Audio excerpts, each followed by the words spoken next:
Channel पर आपका हार्दिक अभिनंदन है।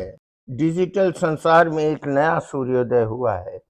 आपको इसकी जानकारी मिली? नहीं मिली तो अब सुनिए और बने रहिए इस पॉडकास्ट में आखिरी तक। जिन श्रोताओं ने इस चैनल को सब्सक्राइब कर लिया है उनका बहुत आभार, और जिन्होंने नहीं किया है वो जरूर कर लें, क्योंकि हम रेड क्रॉस सोसाइटी का समर्थन करते हैं और हम चाहते हैं कि यह चैनल जल्द से जल्द मोनेटाइज हो और उसका एक बेहतरीन प्रतिशत हम रेड क्रॉस सोसाइटी को डोनेट कर सकें आप सबके सहयोग से। आपकी दिनचर्या में शामिल है व्हाट्सएप, फेसबुक और अन्य मैसेजिंग ऐप्स।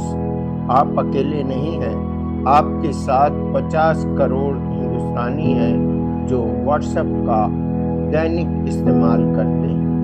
आपको क्या लगता है कि आपके संदेश को दूसरा आदमी नहीं पढ़ पाता? बिल्कुल सही है। व्हाट्सएप डिक्लेयर करता है कि आपके संदेश को कोई दूसरा व्यक्ति पढ़ नहीं सकता। आपने जिसको संदेश भेजा है केवल वही व्यक्ति पढ़ेगा। यह तो आपको लुभाने वाली बात है, लेकिन कई बार आपके व्हाट्सएप पर अनचाहे लिंक आ जाते हैं, विज्ञापन आ जाते हैं जिन्हें आप देखना पसंद नहीं करते।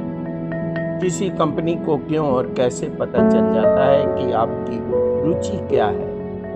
मानते हैं कि फेसबुक पर आप जो चीज़ बार बार देखेंगे या एक बार भी गलती से देखेंगे तो उसको एनालाइज करके फेसबुक उस तरह के विज्ञापन आपके फेसबुक वॉल पर डालेगा। ठीक उसी तरह यूट्यूब भी यही कार्य करता है, परंतु व्हाट्सएप का डाटा तो एन्क्रिप्टेड है ना। फिर ऐसा क्यों होता है? श्रोताओं, ऐसा इसलिए होता है कि आपकी चॉइस का डाटा एनालिसिस करने के लिए मेटा कंपनी सेल करती है। इसी सेल किए हुए डाटा से मल्टीनेशनल कंपनीज अपना टारगेट चुनती है और वो टारगेट होते हैं आप। व्हाट्सएप का विश्व भर में बहुत बड़ा यूजर बेस है। सरकारी कंपनियां, सरकारी देश भी व्हाट्सएप के जरिए मैसेज करते हैं और इसी प्रक्रिया के दौरान व्हाट्सएप की मेटा कंपनी इस संपूर्ण डाटाबेस को अपने सर्वर पर सुरक्षित करती है। इसकी चिंता भारत सरकार को भी है, आपको और भारत सरकार ने आत्मनिर्भरता और स्वदेशी के संकल्प के अंतर्गत ऐसे डिजिटल ऐप्स को प्रमोट करने की इच्छा व्यक्त की जो देश का डाटा देश के अंदर सुरक्षित रख सके। इन दिनों मीडिया में और सोशल मीडिया पर जोहो ऐप की भरपूर चर्चा हो रही है। इसी क्रम में हम आपको एक ऐसे ऐप के बारे में बताने जा रहे हैं जो आपके लिए बहुत उपयोगी और महत्वपूर्ण साबित हो सकता है। ज़ोरो चेन्नई की एक ऐसी कंपनी है जो सॉफ्टवेयर के लिए काम करती है, भारतीय मूल की है और इसके संस्थापक श्रीधर वेम्पू एक उद्यमी है जो अमेरिका में रहते हुए भारत की जड़ों से आज भी जुड़े हुए हैं। वेम्पू ने अराटाई नाम के एक मैसेजिंग ऐप का विकास किया। जी हाँ, आप गूगल प्ले स्टोर में जाकर ARATTAI टाइप कीजिए और तुरंत इस मैसेजिंग ऐप को डाउनलोड कर लीजिए। मैसेजिंग ऐप पूरी वो सुविधाएं देगा जो कि व्हाट्सएप में उपलब्ध है, शायद उससे बढ़कर भी, हाँ उससे बढ़कर भी। जैसे एक ही समय पर 4 लोग अपनी लोकेशन परस्पर शेयर कर सकते हैं। अराटाई का अर्थ होता है हंसी मजाक, सामान्य सी बातचीत, और इस बातचीत वाले ऐप को पब्लिक तक पहुंचने में बहुत ज़्यादा समय नहीं लगता, क्योंकि इस ऐप की विशेषता यह है, यह ऐप अपेक्षाकृत जल्दी डाउनलोड हो जाता है। इससे तो इस ऐप की डाटा की खपत भी कम होती है और हल्के-फुल्के स्मार्टफ़ोन पर भी आसानी से चल सकता है, यानी सामान्य आदमी के बिल्कुल करीब होता है यह app.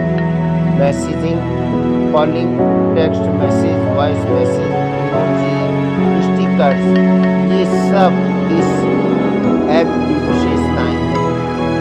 Audio video call WhatsApp की तरह एन्क्रिप्टेड है, लेकिन इसका सर्वर भारत में होने के कारण इसका डाटा कहीं बाहर बेचा नहीं जा सकता और ऐसा समझौता भारत सरकार के साथ इस ऐप के स्वामी ने भी किया है।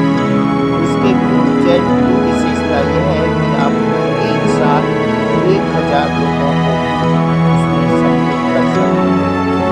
व्हाट्सएप की तुलना में लगभग इसे बराबर कहा जा सकता है। अरटई का एडमिन कंट्रोल ग्रुप के मामले में बहुत मजबूत है। अरटई का सबसे अनोखा फीचर है पॉकेट, जो शेयर की गई फाइल्स और कंटेंट को ऑफलाइन स्टोर कर सकता है।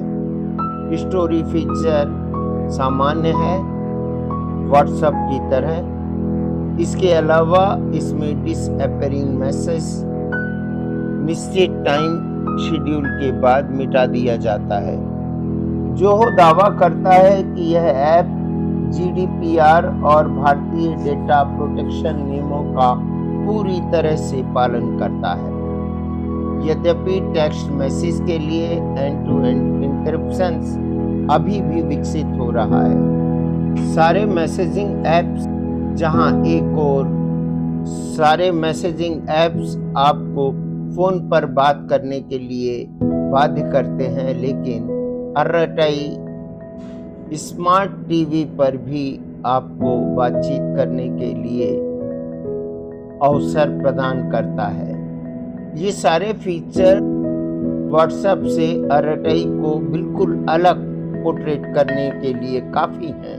पिछले 5 दिनों में अरटई के डाउनलोड्स की संख्या 100 गुना बढ़ी है। सोशल मीडिया पर स्विच टू अरटई ट्रेंड कर रहा है। इस मैसेजिंग ऐप को आनंद महिंद्रा साहब ने भी डाउनलोड किया है।